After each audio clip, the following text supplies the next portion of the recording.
우리 옆에 계신 분들하고 인사하시겠습니다. 은혜와 감사가 함께 하시기를 바랍니다.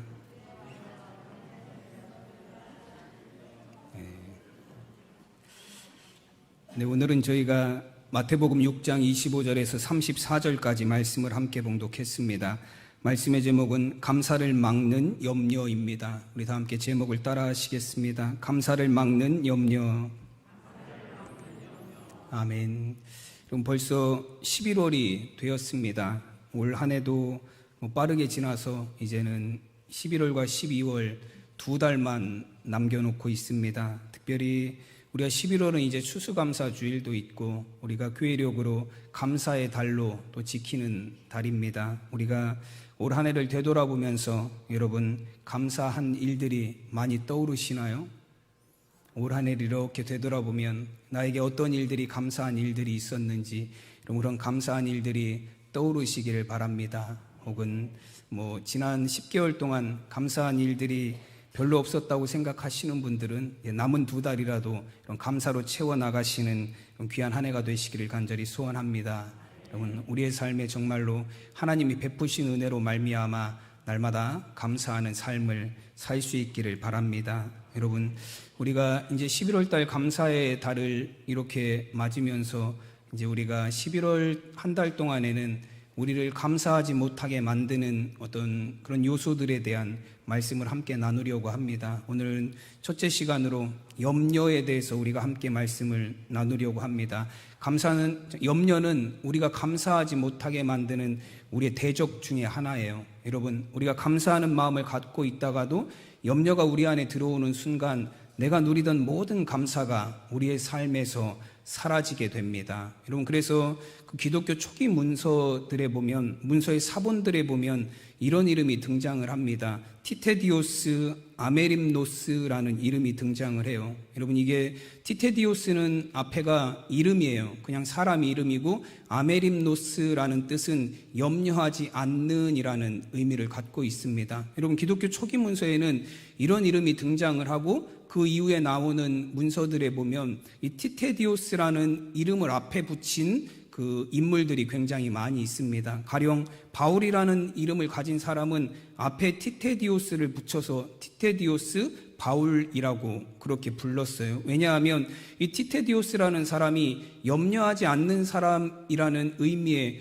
고유명사로 이제 초기 기독교에는 사용했기 때문에 그렇습니다. 지금도 우리가 이렇게 사람들의 이름이 어떤 한 가지를 상징하는 고유명사로 사용될 때도 많이 있어요. 여러분 우리가 누구 잘생긴 사람을 향해서 저 사람 장동건 같이 생겼다라고 하면 어떤 의미죠?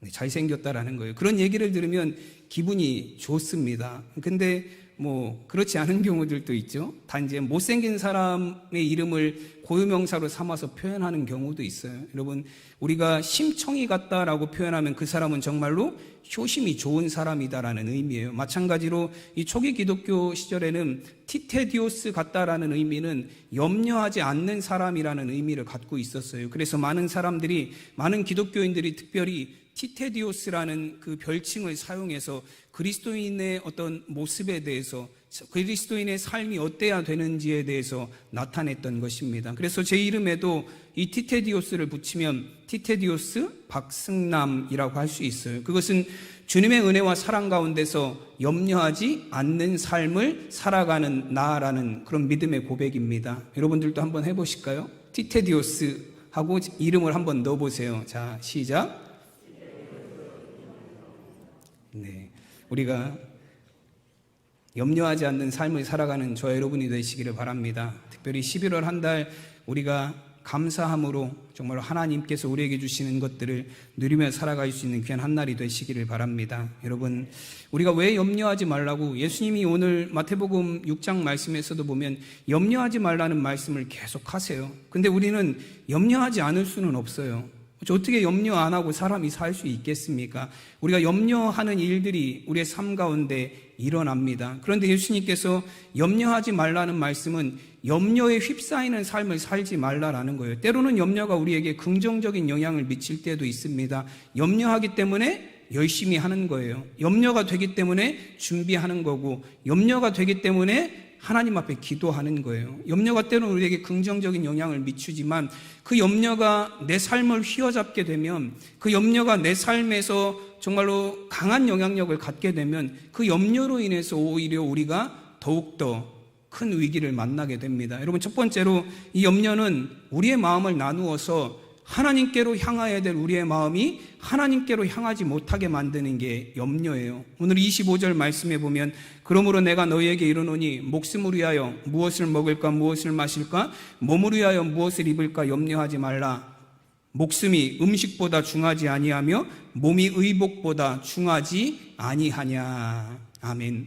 여러분, 예수님께서 하신 말씀이 무엇을 입을까 무엇을 먹을까 무엇을 마실까 하는 염려 때문에 오히려 너희 몸의 건강을 해치게 된다라는 말씀이에요. 여러분, 우리가 뭘 먹을까 입을까 뭘 마실까라는 염려는 내 몸을 위해서 하는 염려예요. 근데 오히려 그 염려로 인해서 내 몸의 건강을 해친다면 그것은 정말로 해서는 안 되는 염려다라는 거예요. 여러분, 우리 안에 염려가 들어오기 시작하면 여러분, 우리는 더욱 중요한 것, 우선순위가 되어야 될 것들에 우리의 마음을 쏟아야 되는데, 염려가 들어오면 우리가 더욱 중요하게 여겨야 될 우리의 마음을 쏟아야 될 것들에 우리의 마음을 집중하지 못하게 된다라는 거예요.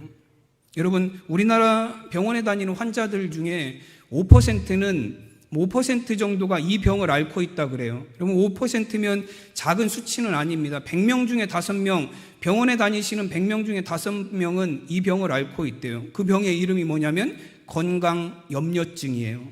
혹시 들어보셨나요? 건강염려증이라는 병이에요.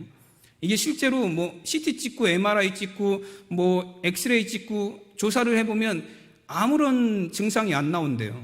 건강하다는 거예요. 근데 이 스스로는 이 건강염려증에 걸린 분들은 어떤 생각을 갖고 있냐면 내 건강에 심각한 이상이 있다라는 생각을 갖고 있대요. 그래서 의사도 현대의학으로도 발견할 수 없는 그런 병을 나는 갖고 있다라고 확신하는 거예요. 그래서 실제로는 아무런 증상이 없지만 그 건강염려증을 가진 사람들에게는 실제로 몸에 병이 나타난대요. 첫째는 극도의 불안감으로 인해서 불안감이 주는 여러 가지 우울증, 강박증 같은 그런 질환들이 나타난다라는 겁니다. 그리고 소화불량, 심장의 두근거림, 어지러움증, 실제로는 건강한데 건강에 대한 염려 때문에 몸의 건강이 상하게 되는 일들이 있다는 거예요. 그럼 100명 중에 5명의 환자들이 실제로는 그런 증상에 시달리고 있다는 겁니다. 여러분, 이게 얼마나 정말로 큰일입니까?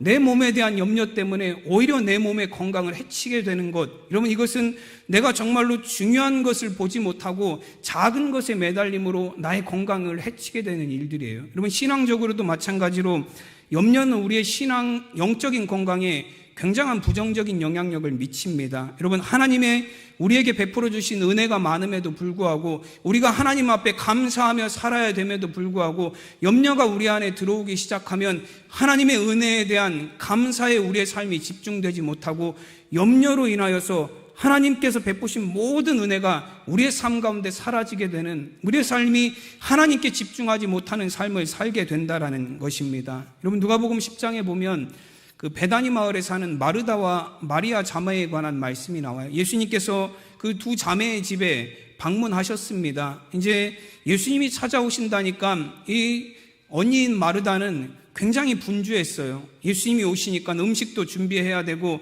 예수님이 오시니까 깨끗이 집 청소도 해야 되고, 예수님이 오시니까 식사 후에 드실 과일도 준비하고 차도 준비해야 되잖아요. 얼마나 바빠요. 예수님 좀 오신다고 미리미리 연락 좀 하고 오시면 좋은데 요즘처럼 통신이 잘 발달된 시대도 아니에요. 그냥 오셨겠죠. 그러니까 이 마르다는 굉장히 분주했어요. 근데 자기는 분주하게 예수님 맞을 준비를 하고 있는데 동생 마리아는 뭐 하고 있었죠? 예수님의 발치에서 예수님하고 한가하게 이야기를 나누고 있어요. 그래서 마르다가 예수님께 어떤 부탁을 합니까? 누가복음 10장 40절 말씀에 보면 마르다는 준비하는 일이 많아 마음이 분주한지라 예수께 나아가 이르되 주여, 내 동생이 나 혼자 일하게 두는 것을 생각하지 아니하시나이까? 그를 명하사 나를 도와주라 하소서. 그럼 마르다는 예수님께 이렇게 부탁을 했어요. 예수님, 내가 지금 바쁜데 예수님을 대접하기 위해서 이것저것 해야 될 일이 많은데 내 동생 마리아는 지금 저렇게 한가하게 앉아만 있으니 예수님 보고만 계시지 말고 내 동생 마리아를 좀 혼내서 나를 도와줄 수 있게 하십시오라고 마르다가 부탁을 했습니다. 근데 예수님께서 이 마르다를 향해서 뭐라고 말씀하시죠? 누가복음 10장 41절에 보면 주께서 대답하여 이르시되 마르다야 마르다야 내가 많은 일로 염려하고 근심하나 몇 가지만 하든지 혹은 한 가지만이라도 족하니라. 마리아는 이 좋은 편을 택하였으니 빼앗기지 아니하리라 하시니라. 아멘. 그럼 예수님께서 마르다에게 하신 말씀이 무엇이죠? 너는 지금 마음이 분주해서 염려하느라고 이것저것 정말로 뭐가 중요한지를 모르고 있다라는 거예요. 예수님이 너의 집에 손님으로 오셨는데 지금 예수님은 내팽개쳐놓고 음식 준비하고 청소하고 다과 준비하고 그게 과연 옳은 거냐라는 거예요. 그게 과연 내가 바른 일에 중요한 일에 내 신경을 마음을 두고 있는 것이냐라고 말씀하시는 거예요. 그렇지 않다라는 거예요. 너는 마음이 나누어져서 정작 중요한 일에는 내 마음을 두지 않고 있다라고 말씀합니다. 여러분, 오히려 예수님께서 마리아에 대해서 칭찬하시죠. 마리아는 좋은 것 하나를, 가장 중요한 것 하나를 택해서 그 마음을 쏟으니 마리아가 택한 것은 결코 빼앗기지 아니할 것이다라고 말씀합니다. 여러분, 하나님께서는 하나님의 자녀들을, 세상에 구원받은 자녀들, 여러분 우리가 하나님께서 우리에게 허락하신 천국의 소망을 갖고 살아가는 하나님의 자녀로 삼아주셨습니다. 여러분, 그러나 염려가 우리 안에 들어오는 순간부터 여러분 우리에게 약속하신 그 영적인 세계를 우리가 잊고 살아가고 오히려 세상에 우리의 마음을 쏟게 되는 여러분 그런 일들이 생기게 된다라는 거예요. 여러분, 염려라는 단어 자체가 두 가지 헬라어를 섞어서 만들었습니다. 첫째는 나누다라는 뜻을 갖고 있어요. 메리조라는 단어, 나누다라는 단어하고 누스라는 마음이라는 단어를 합하여서 이 두 단어, 이 한 단어 염려라는 단어를 만들었어요. 그러니까 염려는 원래 어떤 의미를 갖고 있는 거예요? 마음을 나누다라는 뜻을 갖고 있습니다. 염려가 우리 안에 들어오면 마음이 나뉘어요.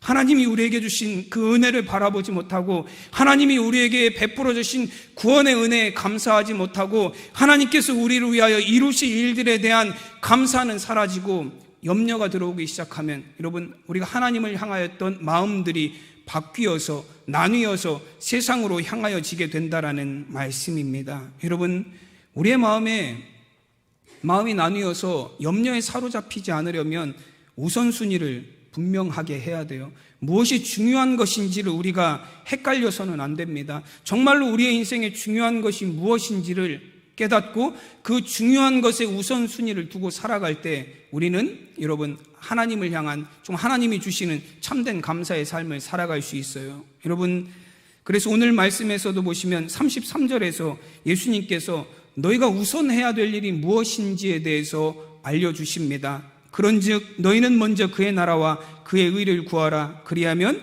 이 모든 것을 너희에게 더하시리라 말씀합니다. 염려가 우선이 되는 삶이 아니라 하나님의 나라와 하나님의 의를 구하는 삶이 먼저 될 때에 하나님께서 너희의 모든 염려를 채워주신다라고 말씀합니다. 그래서 조지 뮬러 목사님은 그 책에서 보면 이런 글을 쓰셨어요. 염려가 시작되면 그것은 믿음의 끝이고 믿음이 시작이 되면 그것은 염려의 끝이다라고 그렇게 기록하고 있습니다. 여러분, 우리의 삶에 정말로 하나님을 향한 믿음을 가지고 우선순위를 하나님께 두고 살아가는 삶을 살 때 하나님께서 우리의 염려가 멈춰지게 하실 것입니다. 그러나 우리가 염려를 먼저 앞세우고 살아갈 때, 하나님보다 염려를 더 앞세우고 살아갈 때 여러분, 하나님이 우리에게 베푸신 은혜와 하나님이 베푸신 감사마저도 잊은 삶을 살아가게 될 것입니다. 여러분, 우선순위를 분명히 하는 우리 모두가 되시기를 바랍니다. 다니엘이 뜻을 정하였던 것처럼 여러분 우리도 뜻을 정하여 여러분 하나님을 향하여 우리의 마음을 두며 살아가는 우리 모두가 되시기를 간절히 축원합니다.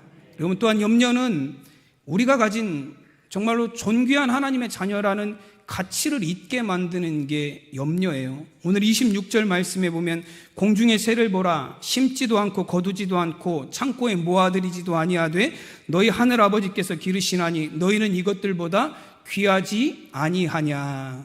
아멘. 여러분, 예수님께서는 너희는 하나님께서 세상에 창조하신 창조물들을 보라고 말씀하셨어요. 공중의 새를 보아라. 공중의 새는 심지도 않고 거두지도 않고 창고에 모아들이지도 않지만 하나님께서 그들을 다 먹이시지 않느냐라고 말씀하셨어요. 그러면서 예수님이 또 뭐라고 말씀하시냐면 너희는 저 새들보다, 너희는 세상에 있는 모든 창조물보다 더 존귀한 존재가 아니냐라고 말씀하셨어요.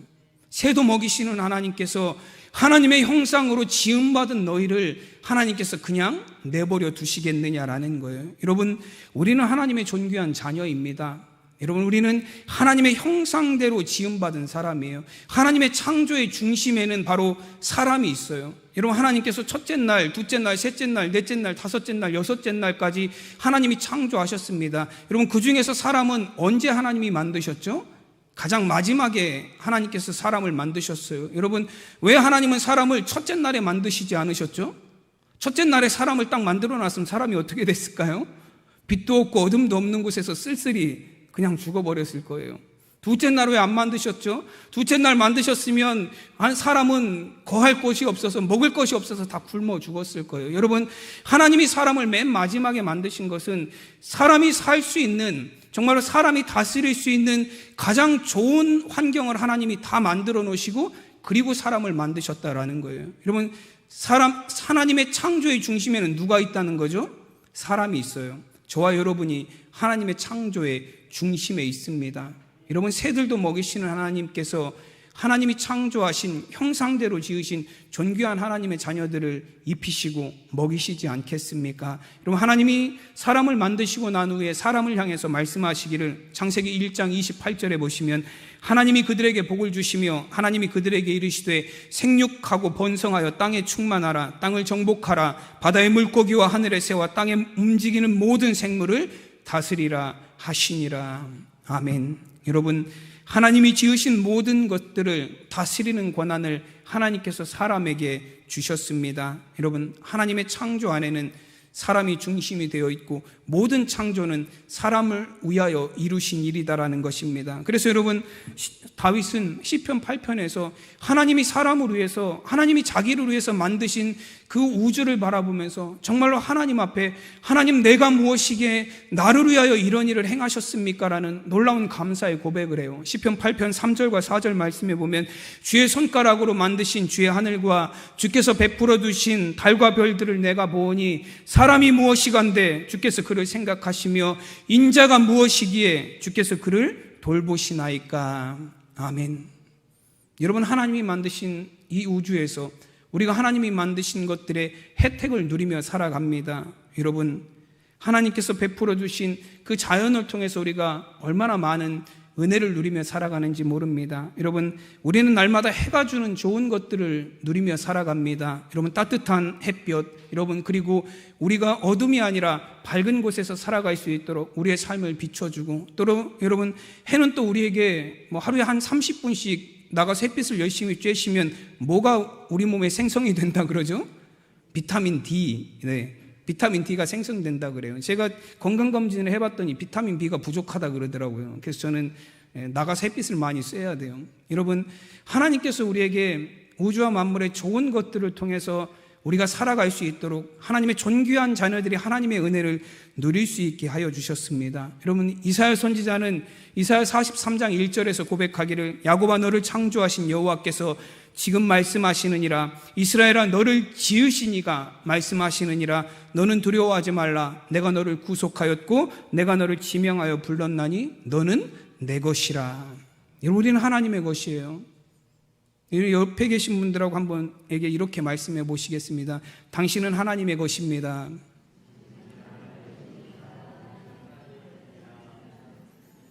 우리는 하나님이 지으신 하나님의 창조물이에요. 여러분, 하나님께서 너는 내 것이라 말씀하시면서 뭐라고 이야기를 하시냐면 내가 너를 지명하여 불렀다라고 말씀하셨어요. 여러분, 하나님이 우리의 이름을 알고 계실까요? 알고 계실까요? 우리의 이름을 다 알고 계시다라는 거예요. 하나님이 그냥 우리를 모여라 하신 것이 아니라 우리의 이름을 하나하나 부르시면서 우리를 하나님 앞으로 인도해 내셨다라는 말씀입니다. 여러분, 이름을 안다라는 건 굉장히 중요해요. 제가 이제 시골에서 가끔 등산을 할 때 쉬는 날이나 그러면 이제 가끔 산에 가는데 이제 산에는 많은 나무도 있고 풀도 있고 꽃도 있어요. 근데 제 아내는 제가 시골 출신이니까 알 거라고 생각을 해요. 모든 것의 이름을 다 알 거라고 생각을 하더라고요. 그래서 물어봐요. 그러면 뭐 쉬운 건 얘기해 주죠. 철쭉, 진달래, 개나리 뭐 그런 것들은, 민들레 뭐 그런 것들은 알려줘요. 근데 가끔 저도 생판 모르는 것들이 많으니까 그런 것들의 이름을 물어봐요. 그럼 저는 뭐라고 대답하죠? 잡초야. 네, 그냥 잡초야. 그냥 그건 그냥 풀이야. 그건 그냥 나무지. 왜 그렇게 대답을 하죠? 내가 이름을 모르기 때문에 그래요. 여러분, 이름을 모른다라는 것은 어떤 것이냐면 그것이 나에게 그렇게 큰 의미가 있지 않다라는 걸 의미합니다. 여러분, 그러나 이름을 안다라는 건 무엇을 의미하냐면 그 사람은 나에게 의미를 가진 사람이다라는 거예요. 여러분, 하나님이 우리의 이름을 아신다라는 건 우리는 하나님에게 의미 있는 존재들이라는 것을 의미합니다. 여러분, 하나님은 우리를 존귀하게 만드셨어요. 하나님은 우리를 보배롭다라고 여기십니다. 그래서 이사야 43장 4절에 보면 내가 내 눈에 보배롭고 존귀하며 내가 너를 사랑하였은즉 내가 내 대신 사람들을 내어주며 백성들이 내 생명을 대신하리니 라고 말씀합니다. 여러분, 하나님이 보시기에 우리는 어떻다라는 거예요? 보배롭고 존귀하다라고 말씀하십니다. 여러분, 세상이 우리를 인정하는 것과 달라요. 여러분, 세상도 우리를 보배롭고 존귀하다라고 여겨주나요? 그렇지 않은 경우가 많아요. 여러분, 세상은 우리를 존귀하다라고 여기지 않을지 몰라요. 세상이 우리를 어떻게 보든지 그것과 상관없이 하나님은 우리를 향해서 너는 정말로 존귀하고 보배로운 나의 자녀다 말씀하십니다. 여러분, 그러나 우리 속에 염려가 들어오면, 우리 속에 근심이 들어오면, 우리 속에 걱정이 들어오면 하나님의 존귀한 자녀로 만들어지고 부름받은 우리가 스스로 어떻게 생각하게 되죠? 나는 정말로 보잘것없는 사람이야. 나는 정말로 형편없는 사람이야. 나는 정말로 이런 것도 해결해내지 못하는 아무것도 아닌 존재야 라는, 여러분, 정말로 존귀한 하나님의 자녀로서의 그 신분을 잃어버리게 된다라는 거예요. 염려가 우리 안에 들어오면 그런 일들이 일어납니다. 그래서 여러분, 얼마나 많은 하나님의 존귀한 자녀들이 염려와 근심과 걱정에 휩싸여서 자신의 존귀함을 잃어버린 채 살아가는지 모릅니다. 여러분, 세상은 우리에게 뭐라고 말하냐면 증명해보라고 얘기해요. 네가 하나님의 존귀한 자녀면 한번 증명해봐라. 내가 수십 년 신앙생활 했는데 네가 세상에서 존귀한 자녀라는 걸 한번 증명해봐라. 여러분, 예수님이 마태복음 4장에서 마귀의 시험을 받을 때도 마귀가 예수님에게 요구하는 게 뭐죠? 첫 번째 시험, 두 번째 시험에서 마귀가 예수님에게 뭐라고 이야기하냐면 내가 하나님의 아들이거든 이 돌들을 떡덩이가 되게 하라. 내가 하나님의 아들이라면 이 높은 곳에서 떨어져 내려보아라. 이런 마귀가 예수님에게 뭘 증명하라는 거죠?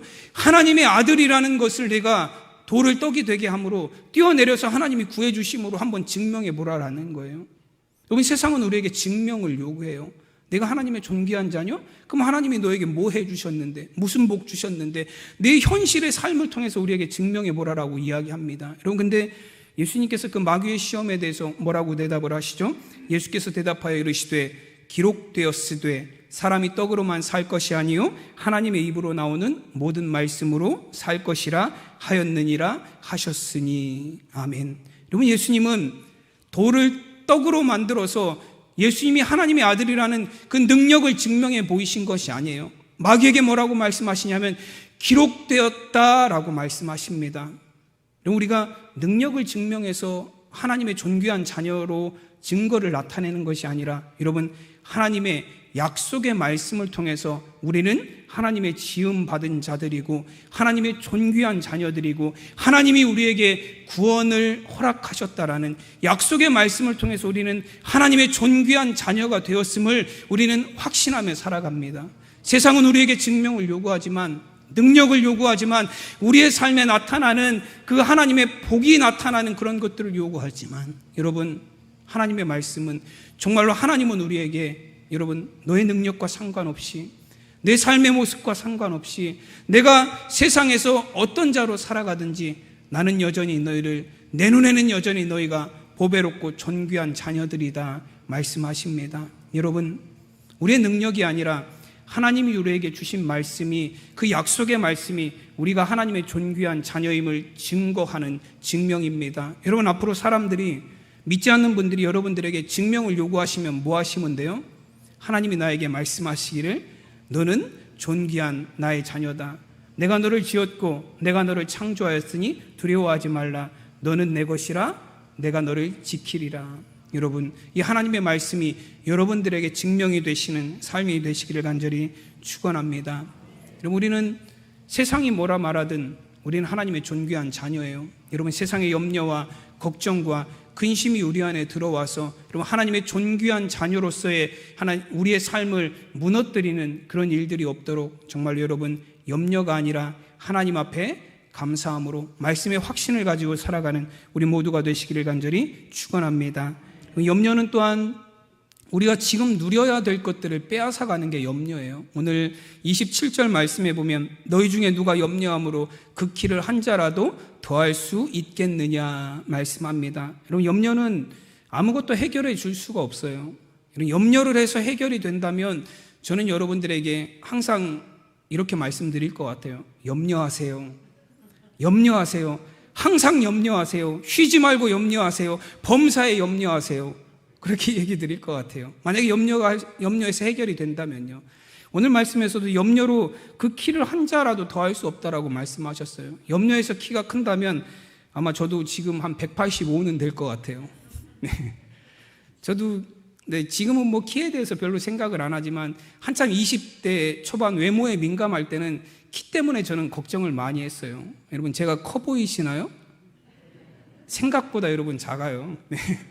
그래서 키 때문에 걱정을 많이 했는데요. 뭐 아무리 걱정해도 크진 않더라고요. 점점 줄더라고요. 네.